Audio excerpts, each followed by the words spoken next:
Hi hello everyone. ఒక update ఏమిటి అని అంటే ఇటీవల జరిగినటువంటి teacher eligibility test special TET 2B గురించి కాస్త క్లారిఫికేషన్ ఇస్తాను. ఆ యొక్క ప్రశ్నాపత్రం చాలా క్రిటికల్ అని చెప్పి చాలామంది అనుకుంటున్నారు. సో కానీ చదివిన వాళ్ళకైతే అంత కష్టమేమి కాదండి. నా భావనలో ఏంటంటే అది ఒక యావరేజ్ పేపరేనండి. 100 మార్కులు ఈజీగా తెచ్చుకోవచ్చు ఎవరైతే చదివింటారో వాళ్ళు. తర్వాత మరొక విషయం ఏమిటంటే చాలామంది సార్ నార్మలైజేషన్ ఉంటుందా, సార్ మార్కులు పెరుగుతాయా తగ్గుతాయా, సార్ మేము ఓసీ కేటగిరీ సార్ 88 మార్క్స్ వచ్చాయి సార్, 90 రావాలంటే ఇంకా 2 తక్కువ ఉన్నాయి సార్ అని చాలామంది అడిగారు. సో ఒకటి గుర్తెట్టుకోండి, ఎగ్జామ్ 1 నుండి దాదాపు 2, 3, 4 రోజులు అలాగా ఎక్కువ రోజులు జరిగితే కనుక ఒక ప్రశ్నాపత్రం సులభం, ఒక ప్రశ్నాపత్రం కష్టం ఉందని చెప్పేసి లాస్ట్ టీఎస్సీ నుండి నార్మలైజేషన్ అనేటువంటి ఒక ప్రక్రియను పెట్టి 2 మార్కులు పెంచడమా లేదా ఎక్కువ మార్కులు 2 మార్కులు తగ్గించడమా జరిగిందండి. సో మన ఈ స్పెషల్ టెట్ ఏంటంటే ఒకే రోజే కండక్ట్ చేశారండి. కాబట్టి స్పెషల్ టెట్కు ఎటువంటి నార్మలైజేషన్ లేదు 2B పేపర్కు. ఓకేనా, ఇది క్లారిటీ ఫస్ట్ ఆఫ్ ఆల్. ఇక తర్వాత పోతే ఒక మనోవిజ్ఞాన శాస్త్రం, ఒక సైకాలజీ, ఒక స్పెషలైజేషన్లో వచ్చినటువంటి బిట్ల గురించి నేను ఒక క్లారిటీ ఇస్తానండి. ఒకసారి చూడండి. అంటే ప్రశ్నాపత్రం ఎలా ఉండబోతుంది, రేపొద్దున డిఎస్సి ప్రిపరేషన్లో ఎలా ఉంటుంది ఏంటివి అనే దాన్ని కూడా ఒక అవగాహన తీసుకోవాలండి మనం. ఈ యొక్క ప్రశ్నాపత్ర సరళితో ఎనీ కాంపిటేటివ్ ఎగ్జామ్స్ నేడు చాలా మార్పులు వచ్చాయండి. అటు ఏపీపీసీ కానివ్వండి, ఇటు డిస్ట్రిక్ట్ సెలక్షన్ కమిషన్ కానివ్వండి, గ్రామ వార్డు సచివాలయం కానివ్వండి, ఏవైనా సరే తీసుకోండి, డైరెక్ట్ బిట్లు అనేవి ఇంపాసిబుల్ అండి. వాటిని మర్చిపోండి.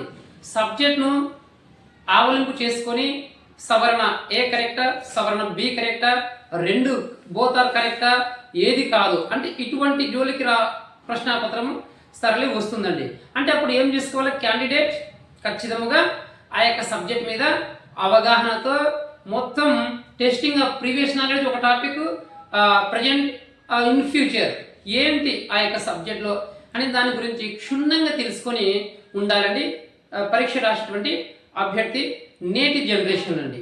అటువంటి అభ్యర్థి మాత్రమే కాంపిటేటివ్ ఎగ్జామ్స్లో ముందు ఉంటాడని చెప్పడంలో ఎటువంటి అతిశక్తి లేదండి. కాబట్టి ఈ యొక్క విషయాన్ని గమనించగలరు. ఇక రేపు జరిగిపోయే డిఎస్సి ప్రశ్నాపత్రం ఎలా ఉంటుందో చాలామంది సార్ ఏంటి సార్ జతపరచడి ఇచ్చారు, మరి కాంపిటేటివ్ ఎగ్జామ్ అంటే ఫిల్టర్ చేయాలంటే కాంపిటీషన్ జతపరచడి కదండి.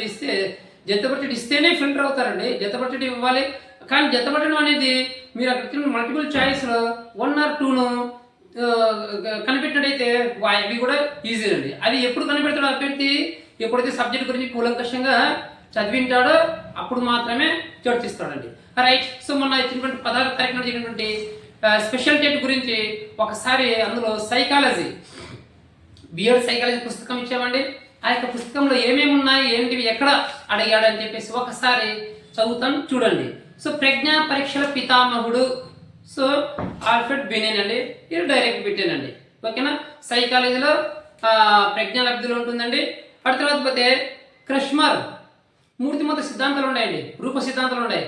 క్రష్మర్ మూర్తిమత సిద్ధాంతం భాగముగా ఏ వర్గాలు, పీసరకాయలు, క్రీడాకాయలు, ప్రాసంకాయలు, ఈ 3 రకాల వర్గీకరణ ఏ శాస్త్రవేత్త ప్రకారం జరిగాయి అని చెప్పి వివరణ ఇవ్వడం జరిగిందండి. అందులో క్రష్మరా, షెల్డనా, యంగా ఇలాగా మల్టిపుల్ చాయిస్ ఇవ్వడం జరిగిందండి. ఓకేనా. సో అది ఒకటండి. మూర్తిమతం అంటే 9వ చాప్టర్లో ఉంటుందండి. అటు తర్వాత పోతే నిర్మాణాత్మక అభ్యసనం వైగాట్స్కీ అండి. సో ఇది డిఎడ్ సైకాలజీలో డైరెక్ట్ పెట్టినండి. ఇది కూడా ఒకసారి అక్కడ ఉంటుందండి ఇది. ఇక తర్వాత పోతే కేంద్ర సివిల్ పరీక్షను కండక్ట్ చేస్తారు. ఆ సివిల్ పరీక్షలో మొట్టమొదటి దివ్యాంగురాలు 2014లో అంటే 2018 డిఎస్సి రాసేవాళ్ళు ఆ బిట్టును కరెంట్ అఫైర్స్గా చదివారండి. ఆ యొక్క బిట్టును తీసుకొచ్చి ఇప్పుడు టీచర్ ఎలిజిబిలిటీ టెస్ట్లో ఇచ్చారండి. సార్ ఇది సిలబస్లో లేదే, నో, దివ్యాంగులకు సంబంధించినటువంటిదే కాబట్టి ఆమె ఒక దివ్యాంగురాలే కాబట్టి కేంద్ర సివిల్ సర్వీస్లో ఇంతవరకు మొట్టమొదటిగా ర్యాంక్ సంచుంటే వారు ఎవరు లేరు కాబట్టి ఆమెను అడగడం అండి. ఈరా సింఘాల్ అనేటువంటి ఆమె 2019 స్పెషల్ డిఎస్సిలో అది కరెంట్ అఫైర్స్ బిట్టునండి. కానీ అదే బిట్టుని ఇప్పుడు ఇవాళ టీచర్ ఎలిజిబిలిటీ టెస్ట్కు సైకాలజీ అనేటువంటి అంశంలో ఇవ్వడం జరిగిందండి. చూడండి మరి ఇవి అప్డేట్ అనమాట. ఎగ్జామ్ టు ఎగ్జామ్ ఏంటంటే ఇలాగ ప్రిపరేషన్ కొనసాగించాలి. అంతేగాని సార్ పుస్తకంలో ఉందినండి, ఈ గ్రంథం, ఈ రచయిత, ఈ శాస్త్రవేత్త, ఈ దేశం, అది కాదండి. ఓకే, అది ఒకప్పుడు జమానండి, ఇప్పుడు నాన్న జమానం చాలా మారిపోయిందండి. ఇక తర్వాత పోతే ఆర్టీ యాక్ట్ ప్రకారం ఉచిత ప్రాథమిక నిర్బంధ హక్కు 6-14 సంవత్సరాలు అందరూ కూడా ఎక్కడ ఉండాలండి, పాఠశాలలో ఉండాలని చెప్పి చెప్తుంది. అయితే అది ఏ అధ్యాయము ఏ సెక్షన్ చెప్తుంది అని చెప్పి అడిగాడండి. సో అధ్యాయం 3 సెక్షన్ 8. సో రైట్ ఆర్టీ యాక్ట్లో అది క్షుణ్ణంగా ఉందండి. ఇక తర్వాత పోతే దశలు ఉన్నాయండి. అభ్యసనం పెరుగుదల వికాసంలో దశలు ఉన్నాయి, బాల దశలు ఉన్నాయి. అందులో కౌమార దశ, వ్యక్తి ఆరాధన దశను కౌమార దశ అని అంటారు. ఆ టీనేజ్ దశని కూడా అంటారు. కౌమార దశను మరొక పేరు సందిగ్ధ దశ అని కూడా అంటారండి, సందిగ్ధ దశ. ఇక వికలాంగుల చట్టం 1995, ఇది ఒక కరెంట్ అఫైర్స్ బిట్నండి. 2019 దేశాలు చదివిన వాళ్ళకు ఆసియా పసిఫిక్ ప్రాంతాల వికలాంగుల దశాబ్దము. దీని ప్రకారం అండి వికలాంగుల 1995 యాక్ట్ ప్రకారం అది ఏ ఇయర్ నుండి లిమిటెడ్ అడిగాడండి.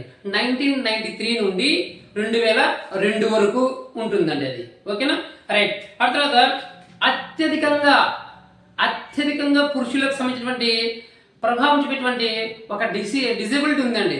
మనకి 21 రకాల వైకల్య డిజబిలిటీ ఎస్ఎస్సీ నుండి ఇచ్చినటువంటి కరదీపిక 2018-19లో అందులో 21 రకాల వైకల్యం క్షుణ్ణంగా ఉందండి.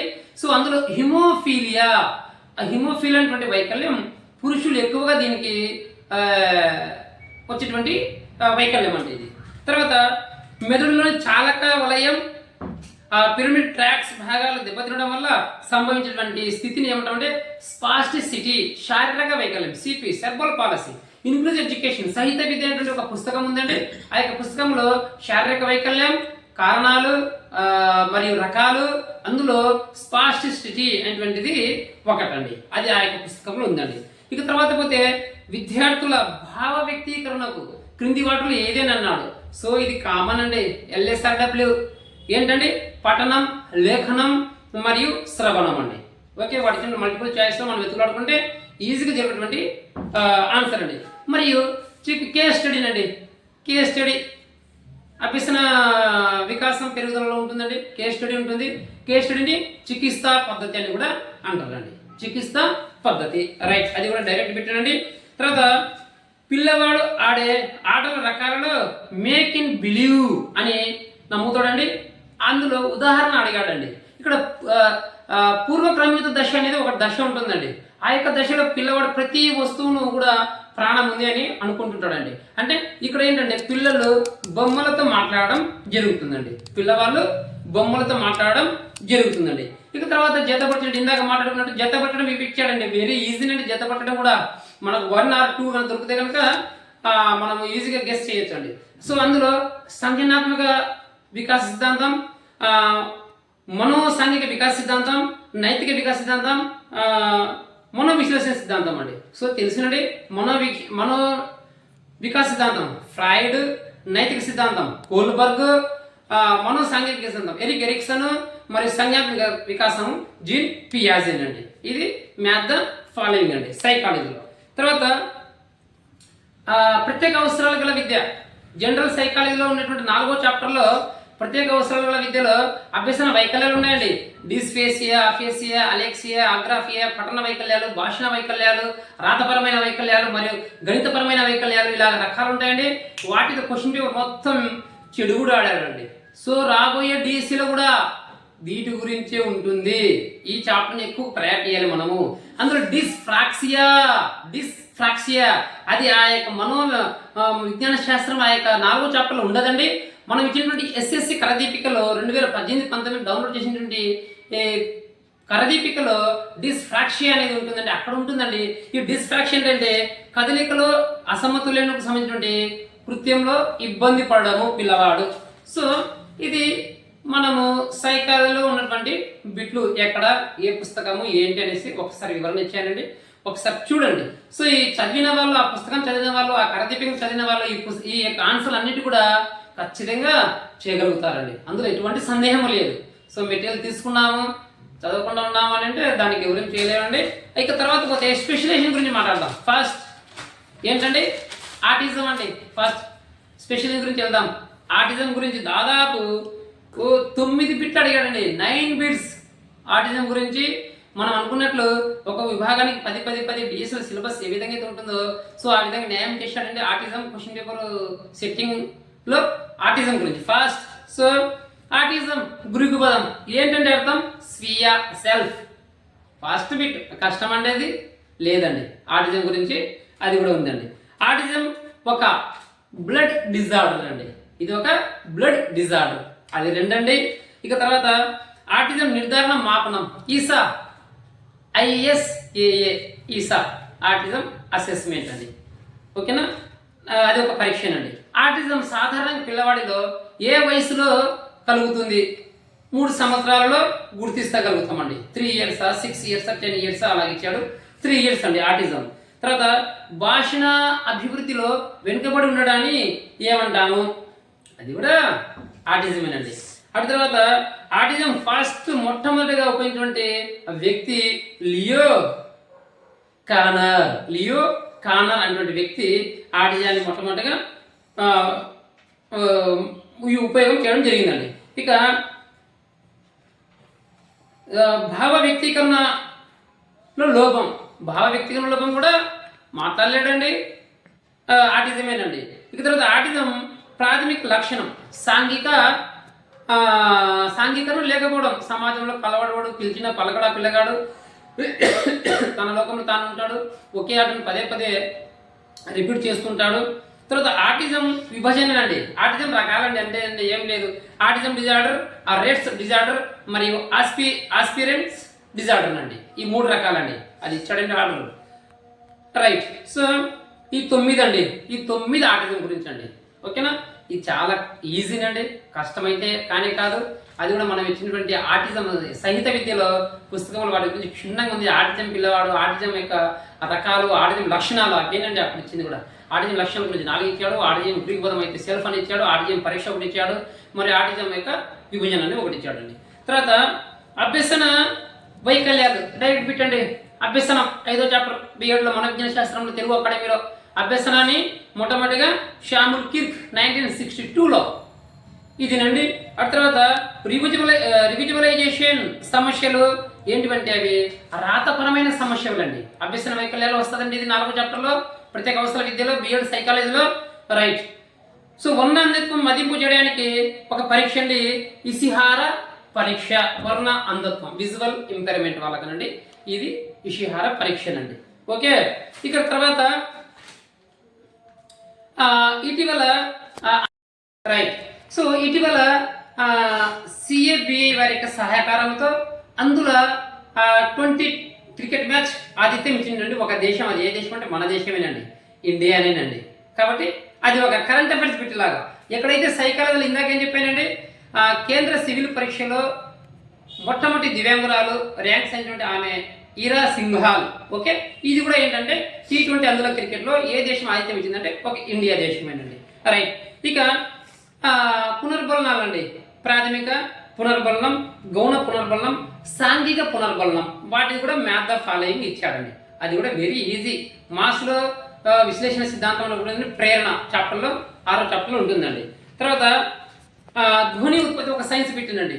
ధ్వని ఉత్పత్తి చేస్తే అది కొంతసేపు అలాగే ఆ ధ్వని కొనసాగిందంటే దాన్ని ఏమిటంటే రివర్సబుల్ రేషన్ అని అంటారండి. అది ఒక సైన్స్ బిట్. ఆ తర్వాత మన కంటికి గాయము కాకుండా కాపాడేటువంటి పొరను ఏమంటాము అని చెప్పి ఒకటి అడిగాడండి. అది ఒక బయాలజికల్ సైన్స్ బిట్నండి. మరియు మనము సర్వశిక్షపైన ఒక కరదీపిక ఇచ్చామండి. అందులో యాక్ట్లు ఉన్నాయండి. 1995 యాక్ట్ ఒక బిట్ ఇచ్చాడండి. అదేవిధంగా ఒక ఆరోగ్య బీమా ఉన్నాయండి. నిరామయ అనేటువంటి ఒక స్కీమ్ ఉందండి. ఇది దారిద్ర్యరేఖకు దిగువ ఉన్నటువంటి బహుళ వైకల్యం గల వారికి ఆరోగ్య బీమా అండి. దాని పేరు ఏంటంటే నిరామయ. ఓకేనండి, అది ఒక బిట్ అండి. SSC కరదీపికల నుండి ఆ పుస్తకంలో ఉందండి. ఇక సంజ్ఞానాత్మక వికాస సిద్ధాంతం ఉందండి. అది ఏంటి సంజ్ఞానాత్మక వికాస సిద్ధాంతం? అందులో స్కీమాట మరియు సంశ్లేషణత అనేటువంటి 2 పదాలు ఉంటాయండి. డెఫినేషన్ ఆ సంజ్ఞాత్మక ప్రతిమలో ఆధారం క్షేత్రం సంబంధించిన మార్పు అనే దాన్ని బట్టి బేస్ చేసుకొని నడుస్తుందండి ఆ యొక్క సిద్ధాంతం అండి. అది ఒకటి. తర్వాత ఇందాక చెప్పాను కదా 1995 యాక్ట్, వికలాంగుల చట్టము. ఈ యాక్ట్ ప్రకారము ఎవరికంటే లో విజన్ వాళ్ళకు మరియు అంధత్వం వాళ్ళకు ఉద్యోగాలలో శాతం ఏంటంటే 1%. ఇది కూడా కరదీపికలో ఉందండి ఇది కూడా. తర్వాత మొట్టమొదటి బదుళ్ళ పాఠశాల 1767లో ఇది ఎస్టాబ్లిష్ అయిందండి, మొట్టమొదటి బదుళ్ళ పాఠశాల. రైట్. ఇక తర్వాత పోతే అభ్యసన వైకల్యాలనే మరొకటి అఫేసియా, ఇందాక చెప్పే కదా 4వ చాప్టర్లో సైకాలజీలో అఫేసియా, ఆగ్రాఫియా, డిస్కాల్కులియా, డిస్గ్రాఫియా, వీటిని మ్యాథ్ ద ఫాలోయింగ్ చేయమన్నాడు అండి. వాటిని మ్యాథ్ ద ఫాలోయింగ్ చేయమన్నాడు. అదేవిధంగా వాటి నుండి చూడండి మరొక బిట్టు ముద్రణ రూపంలో, వీటి నుండి ముద్రణ రూపంలో ఉన్నటువంటి భాషను చదవడంలో ఆసక్తిని కలిగి ఉండడం ఏంటంటే అలెక్సియా. ఓకే. డిస్కాల్కులియా మ్యాథమెటిక్స్, ఆగ్రాఫియా రైటింగ్లో పూర్తి ఆసక్తిని కలిగి ఉండడము. ఆ డెఫినేషన్ల నుండి మ్యాథ్ ఫాలోయింగ్ ఇచ్చాడు. మరి ఇంకొక బిట్ అడిగాడు, ముద్రణ భాషలో ఉన్నటువంటి ఆసక్తిని అడిగాడు. మరియు అబ్గార్ అనేటువంటిది ఒక మీనింగ్ అడిగాడండి, వెరీ వెరీ ఇంపార్టెంట్. ఇది ముఖ్యంగా అర్లీ చైల్డ్హుడ్లో అంగన్వాడీ కేంద్రంలో చూస్తే వాళ్ళకు ఒక కార్డు ఇస్తారండి ఆ పిల్లోడికి. ఆ కార్డులో అబ్గార్ స్కోర్ అనేది కూడా ఒకటి ఉంటుందండి, అక్కడ రాస్తారండి వాళ్ళు అంగన్వాడీ కార్యకర్తలు. ఆ అబ్గార్ మీనింగ్ అడిగాడండి. సో ఇక్కడ అపీరియన్స్, పల్స్, గ్రిసెస్, అసెస్మెంట్, రిపోర్ట్ అండి. ఇది ఒక అంగన్వాడీ కార్యకర్త దగ్గర ఉంటుందండి అబ్గార్ స్కోర్ అండి, పిల్లవాని యొక్క వాణి గురించి. తర్వాత ఎన్టీ యాక్ట్, ఎన్సిఎఫ్సి, ఎన్సిఎఫ్ఎస్సి, ఎన్పి అంటే ఒక యాక్ట్ ఇచ్చాడు, వాటికి ఇయర్స్ ఇచ్చాడండి. యాక్చువల్గా ఎన్పి అంటే ఇప్పుడు మనం 2020 ఎత్తులాడతామండి అందులో, కానీ అది లేదండి. యాక్చువల్గా ఎన్పి 1986లో కూడా జరిగింది, కాబట్టి 2020 లేదు కాబట్టి ఒకటి దొరికిందండి. ఇక తర్వాత ఎన్సీ యాక్ట్ అండి, ఎన్సీ యాక్ట్ 1999 ఒకటి ఉందండి, 1995 ఒకటి ఉందండి. ఇక్కడ 95 లేదు, 1999 అండి. ఓకే. NT act. ఇక ఎన్సిఎఫ్ఎస్సి 2023 అండి. రైట్. మ్యాథ్ ద ఫాలోయింగ్ అండి. సో అది కూడా వెరీ ఈజీనండి. ఇక తర్వాత పోతే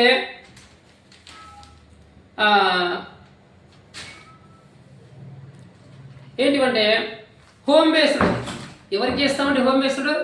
మైల్డ్, మోడరేటర్, సివియర్ అని తీవ్ర, అతి తీవ్రత, అది ఒక బిట్టునండి.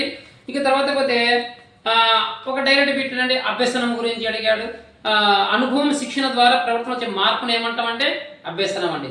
నేను ఈ ప్రవర్తనలో మార్పు రావాలరా, అక్కడ అభ్యసనం జరిగింది అని అనుకుంటాం. సో అది ఒక డైరెక్ట్ బిట్. తర్వాత ఫ్రేమ్స్, కార్యక్రమంతో అభ్యసనం ఒకటి ఉందండి. సూక్ష్మ బోధన, కార్యక్రమంతో అభ్యసనం అని చెప్పి మెథడాలజీ వస్తుందండి ఇది. సో ఒక పెద్ద సమస్యను అంశాలుగా విడగొట్టి ఆ యొక్క సమస్యను చేస్తూ పోతున్నట్లయితే దాన్ని కార్యక్రమిత అభ్యసనం అని అంటాం. ఇది ఎవరికి వాడతామంటే పఠన వైకల్యంలో లోపం ఉన్నటువంటి పిల్లవాళ్ళకు యూజ్ చేసేటువంటి ఒక ఫ్రేమ్ అండి, కార్యక్రమిత అభ్యసనం. ఇక తర్వాత సిడబ్ల్యూఎస్ఎన్ పిల్లలకు ఏం వాడతామంటే ఒక యాప్ ఏంటి అని అడిగాడు. సో ఆ యాప్ వచ్చేసి ప్రశస్త యాప్ అండి సిడబ్ల్యూఎస్ఎన్ పిల్లలకు. అదేవిధంగా ప్రత్యేక అవసరాల పిల్లలకు ఇక్కడ రాయితీ పొందినటువంటి ఒక కార్డు ఏమిటి అని అంటే యూడిఐడి నెంబర్, కార్డు నెంబర్ ఉండాలని చెప్పి అది ఒకటి అడగడం జరిగిందండి. సో ఈ విధంగా చూస్తే మొత్తం మనకు స్పెషలైజేషన్లో దాదాపుగా చాలా అన్నీ కూడా సిడబ్ల్యూఎస్ఎన్ పిల్లలకు ప్రభావితం చేసినటువంటి యూటిడి కార్డు, మరియు 10th క్లాస్ పిల్లలకు సెర్బల్ పాలసీ అయితే వాళ్ళకు ఏ కోడ్ను వేయాల్సి ఉంటుంది, మెంటల్ రిటార్డేషన్ అయితే ఏ కోడ్ను వేయవలసి ఉంటుంది, బహుళ వైకల్యం అయితే ఏ కోడ్ను వేయవలసి ఉంటుందని చెప్పి ఒక జీవో ఉందండి. ఆ జీవోలో ఒక కోడ్లు ఇచ్చారండి, అప్లై చేసేటప్పుడు మనకు కనబడుతుందండి. ఇక్కడ బహుళ వైకల్యానికి అడిగాడండి. ఈ బహుళ వైకల్యానికి ఏంటంటే యూఎస్డి అనేటువంటి కోడ్ని వేసినట్లయితే మల్టిపుల్ డిజబిలిటీ చదివేటువంటి ఉన్నటువంటి విద్యార్థికి ఆ కోడ్ తీసుకుంటుందండి. అదేవిధంగా మెంటల్ రిటార్డేషన్, ఇది ఒక జీవోకి సంబంధించి మెంటల్ రిటార్డేషన్ వచ్చేసి సిఐ అనే కోడ్ను వేయవలసి ఉంటుందండి. ఇక అదేవిధంగా ఆ హెచ్ఐ కూడా ఉందండి. సో ఈ విధముగా ఈ స్పెషలైజేషన్ మరియు సైకాలజీ బిట్లను అలాగా మీకు సూక్ష్మంగా వివరించడం జరిగిందండి. సో నా భావన ఏంటంటే నేను ఇంకా ఇక్కడ ఇంగ్లీష్, తెలుగు గురించి మాట్లాడలేదండి, వాటి గురించి వదిలేశాను. ఒక స్పెషలైజేషన్, సైకాలజీ గురించి మాత్రమే ఎక్స్ప్లెయిన్ చేశానండి, ఎక్కడ ఏ పుస్తకాలు ఉన్నాయని చెప్పి. సో ఇందులో 90 మార్కులు వచ్చిన వాళ్ళు నాకైతే తారసపడలేదని, కేవలం 85 మార్కులే. అంటే గతంలో వాళ్ళు రాసిన టెట్ మార్కులు 100, 105, 110 ఉన్న వాళ్ళు కూడా ఉన్నారు. ఆ టెట్ మార్కులను ఆధారం చేసుకున్న వాళ్ళు ఇప్పటికీ ప్రిపరేషన్ కొనసాగించారు. ఇక మీ దగ్గర కూడా ఎవరైనా సరే ప్రిపరేషన్ కొనసాగించాలంటే గతంలో ఉన్నటువంటి టెస్ట్